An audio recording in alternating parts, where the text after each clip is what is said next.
I spent actual money betting a friend that World Cup referees get a base salary from FIFA, like a normal job, health insurance, PTO, the whole package.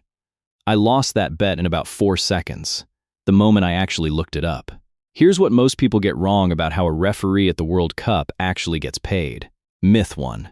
People think the guy in the middle is a FIFA employee, salaried, punching a clock somewhere in Zurich. Wrong. FIFA doesn't put referees on payroll. No annual salary, no pension, no badge with dental. They get flown in for one tournament and paid for exactly that, like a contractor hired for one very specific, very televised gig. I found this out the same way I find out most things. Too late, and out $20. Myth 2. People assume every match pays the same, whether it's a group game or the final. Also wrong. Group stage matches reportedly pay somewhere between $3,000 and $5,000 each. A knockout match can pay up to $10,000. Same tournament, same whistle. Completely different math depending on which round you're standing in when you blow it. Myth 3. People assume once you're selected, the big money is basically locked in. Nope. FIFA appoints referees 3 or 4 days before each match, based on recent form. There's no fixed schedule for who gets the knockout rounds. Miss the cut, and you don't get that round's fee. The tournament invite is guaranteed.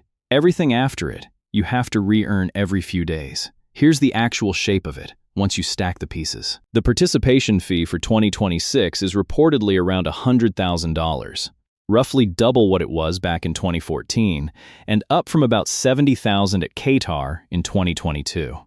That's before a single match fee lands.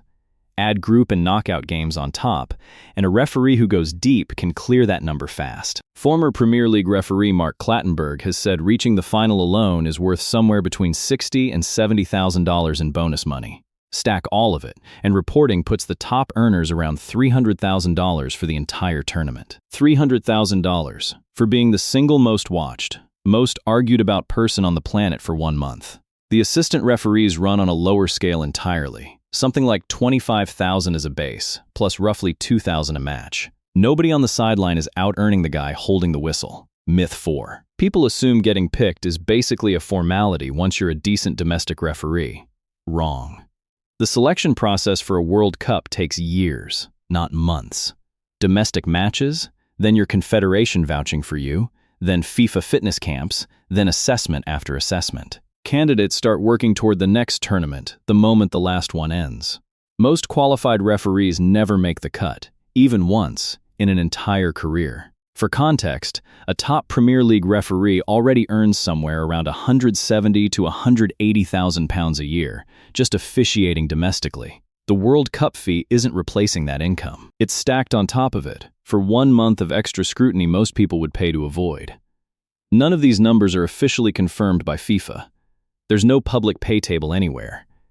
Every figure comes from reporting by outlets like The Times and the BBC, and from former referees talking about it after the fact, which is its own small joke. The most scrutinized job in sports, and even the paycheck, is technically a rumor. So next time a World Cup referee makes a controversial call, remember his next appointment. And part of his tournament paycheck may depend on how FIFA evaluates that performance. I still owe my friend $20. He's never letting that go.